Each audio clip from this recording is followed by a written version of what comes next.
Iya, karena emang aku waktu acara tinju pertama kan aku sempat jadi apa namanya promotor juga lah ya, promotor ala-ala sih ya.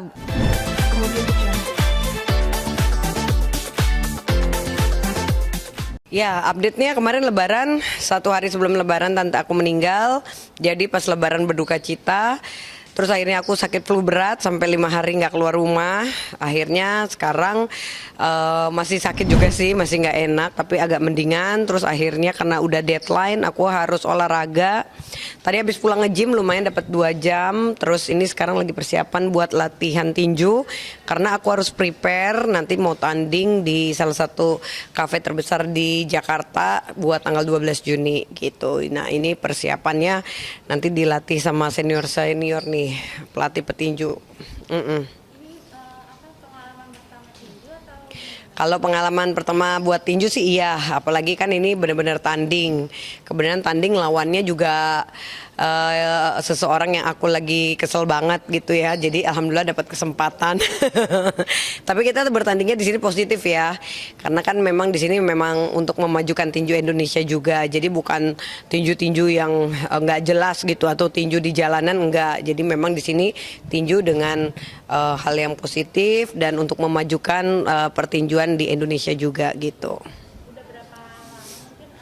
Hari ini baru latihan hari perdana nih. Nah mungkin dari sini aku harus ya mungkin 3 hari sekali paling enggak nanti ke depannya latihan. Apalagi kan aku harus turunin berat badan aku karena kemarin aku kan kelamaan di Bali jadi berat badanku naik 17 kilo. Nah saat ini aku harus turunin minimal di 12 kilo gitu.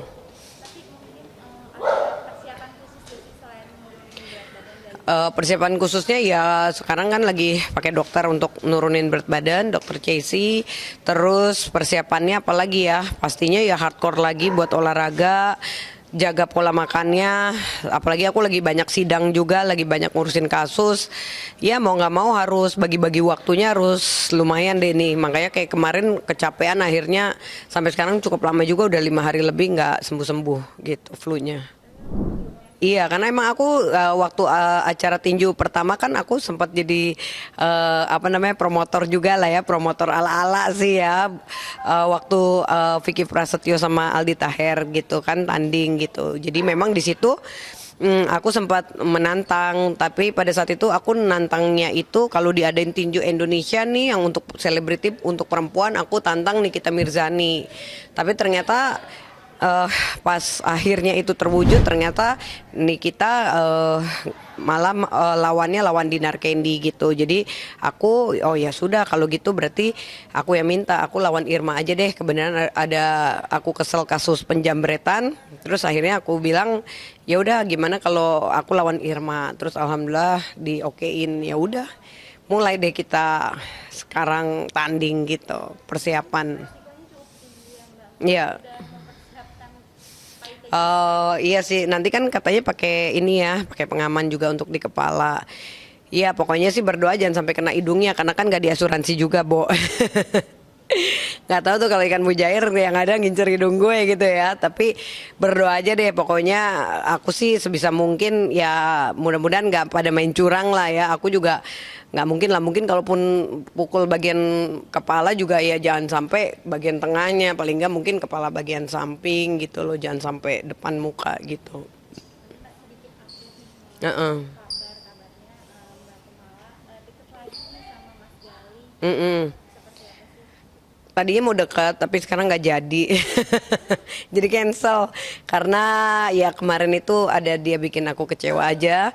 Jadi aku dibilang pansos sama dia gitu. Padahal aku kan justru pengen biar dia tuh naik lagi gitu loh. Memang ada rencana untuk CLBK tapi akhirnya nggak jadi gitu. Akhirnya ya udahlah sekarang jalan masing-masing aja. Mm-mm.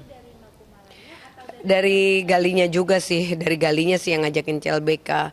Waktu itu kan rencananya bulan awal April, tapi ya udah karena dia marah sama aku, kenapa aku bilang-bilang anak-anak media, maunya dia tuh diem-diem aja, ya cuman aku nggak bisa, aku tiap hari diwawancara melulu, ya kan, jadi susah dong, aku bukan tipe orang yang tukang bohong, aku nggak bisa pencitraan juga. Ya udahlah, akhirnya aku pikir ya udah kalau emang terus dia WA aku, kata-katanya kesannya jadi kayak aku pansos lah, manfaatin buat launching lagu aku lah yang judulnya Halalin Aku. Padahal juga aku launching juga belum gitu. Ya aku berpikir, aku tersinggung sih. Aku bilang, aduh kalau kamu berpikirnya negatif begitu, I'm so sorry, aku bilang kalau rating di TV kayaknya gue lebih tinggi daripada kamu gitu loh. Jadi untuk pansos nama kamu nggak banget ya. Justru kalau begitu ceritanya, mendingan aku nggak akan sebut nama kamu lagi, karena aku sebut nama kamu itu untuk biar kamu dipanggil di TV, biar dapat rezeki banyak gitu loh. Kalau kayak aku kan beritaku selalu happening, jadi ya aku nggak butuh pansos sama orang, gue sendiri aja udah laku banget beritanya gitu loh, nggak perlu butuh orang lain gitu. Jadi ketika dia bicara begitu, aku langsung tersinggung sih. Langsung aku bilang oke lah, mulai dari sekarang aku nggak akan sebut namamu lagi di media. Aku bilang gitu. Mm-mm. Mulai deket laginya kemarin itu di bulan Maret sih. Di bulan Maret ada, ya ada beberapa kali kita ketemuan lah gitu. Oh. Terus habis itu ya udah, sekarang udah nggak WA sama sekali. Udah 1 bulan lebih. Mm-mm. Mas Gali juga beberapa kali muncul di TV dan menceritakan tentang anaknya, kerinduan tentang anaknya. Kalau Mas sendiri, Mm-mm. seperti apa tentang Mas Gali dengan anaknya? Ya menurut aku ya wajar ya, namanya dia seorang ayah kan, biar gimana juga kan nggak pernah ada mantan ayah gitu. Jadi ya aku berdoa aja sih yang terbaik, semoga ada waktunya nanti juga pasti ada saatnya dia bisa ketemu anaknya gitu. Mungkin sempat cerita nggak sih dulu keluhannya Mas Hmm, tentang nggak bisa ketemu anaknya? aku sih udah tahu semuanya sih kalau tentang keluhannya. Cuman karena aku sekarang udah nggak mau masuk ke ranah itu, ya pokoknya aku doain yang terbaik aja buat dia. Sempat kesel nggak sih Mas Mm-mm. Gali karena nggak bisa ketemu sama anaknya? Ya kalau kesel ya pasti kecewa, karena kan apapun biar gimana namanya anak masa nggak bisa ketemu gitu kan, kayaknya nggak lucu juga ya, karena kan di agama manapun ya anak tetap anak, ayah tetap ayah gitu, nggak mungkin harus ayahnya kaya dulu baru anaknya boleh ketemu gitu kan, nggak ada sejarahnya begitu. Ya tinggal bagaimana kedua belah pihak, terutama mungkin dari orang tua wanita kan begitu. Ya kita doakan aja yang terbaik sih. Kalau aku sih di keluarga aku nggak ada yang begitu-begitu sih. Kalau aku orangnya, walaupun aku yang melahirkan anak aku titip di mantan suami karena aku juga sibuk, dan mantan suamiku juga merawat anak baik gitu. Jadi anakku bebas aja mau ketemu aku kapan aja, mau ketemu mantan suami kapan aja, karena ya kita tetap, walaupun udah pisah kan tetap orang tua gitu. Jadi anakku nggak broken home gitu, dan aku nggak pernah mau ngejelekin ayahnya seperti apa. Justru tetap aku banggain ayahnya, karena ya itu kan dulu suami pertama aku gitu. Kalau aku sih gitu di lingkungan keluarga. Jadi anakku nggak, walaupun udah bercerai sekarang juga tetap baik-baik aja gitu. Tapi benar nggak sih kalau misalkan ada penyesalan nih dari Mm-mm. Mas Gali karena dengan bercerai dengan mantan istrinya, sekarang hubungan dengan anaknya juga jadi jauh? Kalau itu sih enggak ya. Karena kan dari awal aku udah mulai pacaran sama Gali juga kan memang udah nggak boleh ketemu sama anaknya gitu. Udah lama kan. Jadi ya sampai sekarang ternyata masih nggak bisa juga gitu. Emang dihalang-halangin ya? Iya memang dari dulu nggak boleh aja. Nggak ngerti kenapa. Tapi mungkin Mas Gali sempat berupaya untuk Oh udah berapa kali kan, udah berapa kali emang nggak pernah bisa dikasih unjuk, nggak pernah bisa dikasih ketemu gitu. mungkin nafkah atau apa nggak sih dari Mas Gali?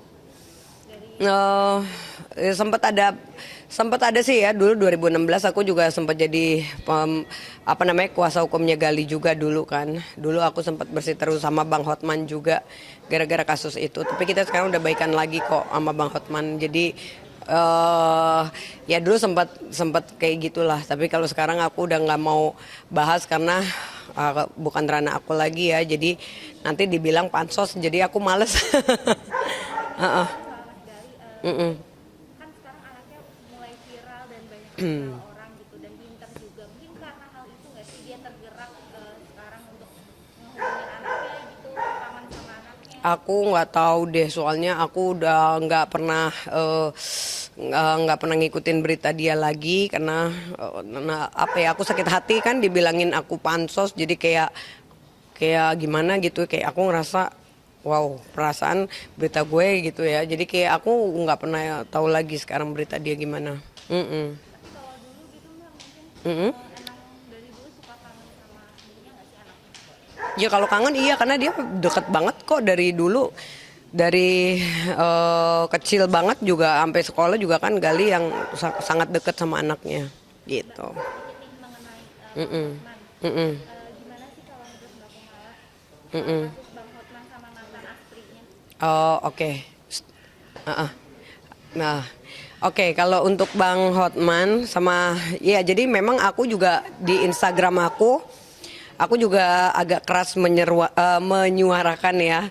Jadi gini, kebetulan kan hubungan aku sama Bang Hotman sekarang baik banget. Tiap hari kita dari kemarin juga komunikasi. Jadi ya memang pada saat kuasa hukumnya eh,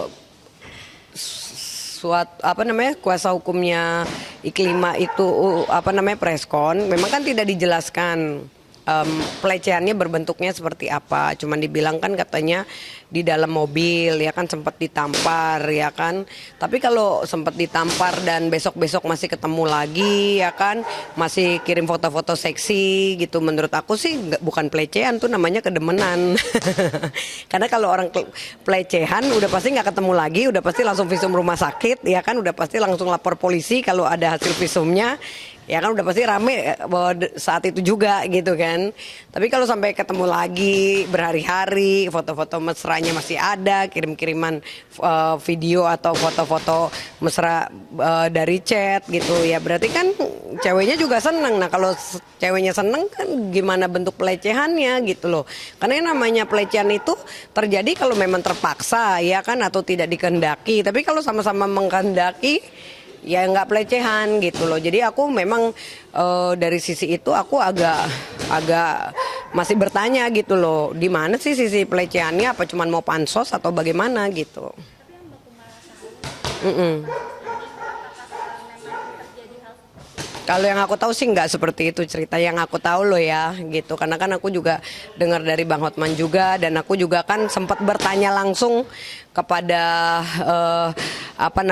korbannya ya kan, apakah kamu benar dilecehkan. Tapi dia juga kan nggak bisa, bahkan dia kemarin WA aku juga, kak kok kakak begitu sih, dia WA aku, kok kakak bukannya membela kaum wanita, malah kakak kok malah membuat seperti itu. Karena dia kirim aku link ya kan, link dimana aku membela Bang Hotman gitu. And then aku bilang, loh sekarang aku tanya sama kamu langsung, kamu nggak jelasin bentuk pelecehannya seperti apa ya kan, apakah apa yang dilecehkan, apakah mengalami luka-luka, apakah ada hasil visum. Waktu aku tanya pribadi sebelum kuasa hukumnya preskon kemarin kan, sebelumnya pas hari Kartini juga aku sempat preskon juga sama dia membahas tentang pelecehan wanita, tapi kan kabur gitu loh dari hasil preskonnya.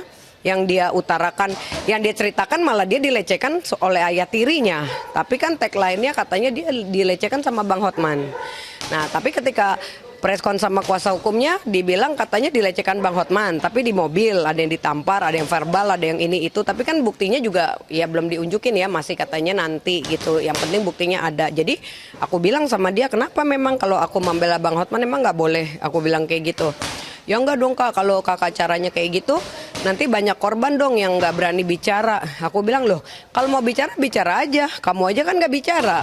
Aku udah tanya kamu berapa kali kan.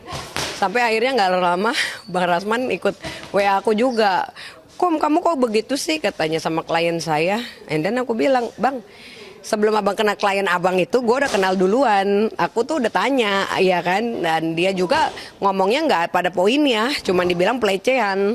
Tapi yang jelas aku tahu kok, aku bilang kalau dari kronologis ceritanya aja itu kan ketemunya kan juga udah berkali-kali dan beberapa bulan. Jadi kalau dia ngakunya dilecehkan tanggal berapa, sementara besok-besok masih ketemu lagi, masih foto mesra, ada juga dia juga ngirim foto yang dia juga pakai bajunya seksi banget ya kan, dia yang ngirim, dia yang mancing, ya nggak ada bentuk pelecehan dong gitu kan logikanya. Jadi ya makanya sempat akhirnya aku bilang sama Bang Rasman, makanya Bang nggak usah marah-marah dulu gitu loh. Dan akhirnya Bang Rasman, ya udah iya deh Kum, katanya ya udah nih aku lagi jalan sama anak istriku. And then aku bilang ya udah Bang, oke, siap, aku bilang kayak gitu. Jadi karena kita sama-sama lawyer kan nggak bisa saling intervensi, semua orang punya hak untuk bicara gitu loh.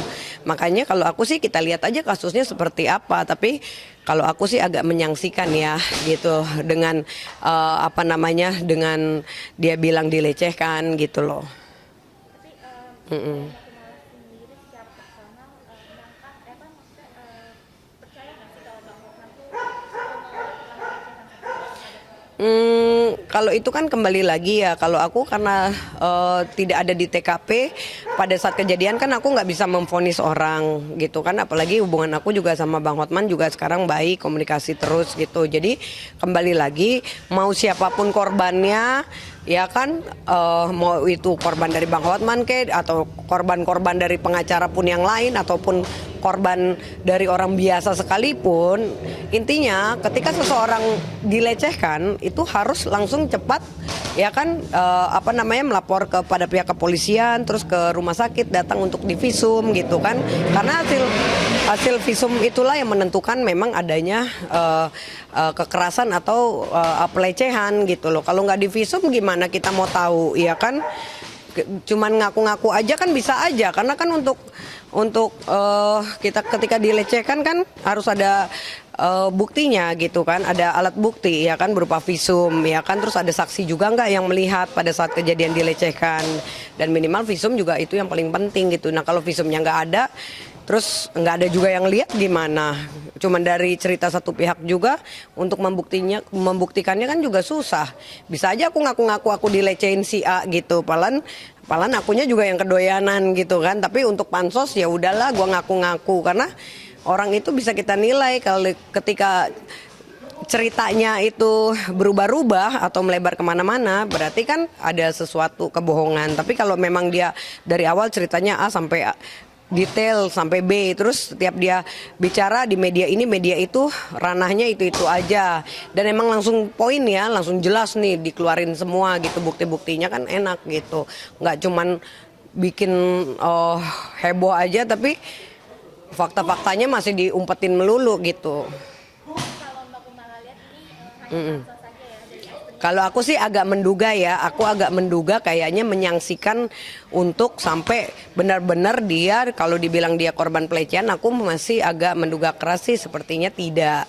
Karena kalau menurut aku sepertinya pun dia menikmati, karena dari jalan ceritanya, dari video-videonya, foto-fotonya, itu kan masih setelah kejadian yang dia bilang dia dilecehkan itu dia masih ketemuan terus gitu. Udah tiap hari aku, kenapa orang pada kok Barbie nih pansos sama Bang Hotman? Enggak kali, justru Bang Hotman yang minta gue juga ikut bicara gitu loh, karena dia bilang udah Barbie ngomong aja, lo kan perempuan ngomong aja udah gitu. Jadi aku pun dapat izin dan memang Bang Hotman yang minta aku untuk bicara gitu. Ya menurut Bang Hotman sih tidak, orang sering jalan bareng kok, dia menikmati, gimana pelecehan gitu. Makanya aku juga sebagai cewek juga ya dalam hal kasus ini ya, aku ngelihat juga ya iyalah, kalau dari kronologisnya juga kan nggak ada rasa bagaimana, nggak ada rasa dia tidak suka, justru rasanya kan dia kelihatan sekali malah menikmati, dia bercanda, ketawa-tawa, peluk-peluk gitu kan dari ceweknya sendiri, terus kirim-kirim foto-foto apa namanya agak seksi-seksi. Berarti kan emang ceweknya juga memancing dan menikmati, ya kan, apalagi udah jalan bareng beberapa kali, jadi nggak mungkin gitu kalau dibilang Bang Hotman sampai melecehkan lo ya gitu. tapi mungkin sebagai orang terdekatnya Bang Hotman gitu, Mm-mm. sedih nggak sih maksudnya kayak diterpa banyak masalah. Ya kalau menurut aku sih, kalaupun ya, ini kan kita belum tahu ya, kalaupun seandainya pun buktinya juga ini kan masih diduga masih dalam dugaan kan, tidak ada gitu ya tindakan pelecehan yang dia keluarkan gitu. Ya kalaupun seandainya pun tidak terbukti kan kasihan Bang Hotman, karena tapi yang jelas kita memang menunggu Bang Hotman kan masih di Bali. Nanti minggu depan insya Allah dia pulang juga, dia bilang dia akan lapor kok, langsung melaporkan balik gitu. Jadi kita tunggu aja gitu.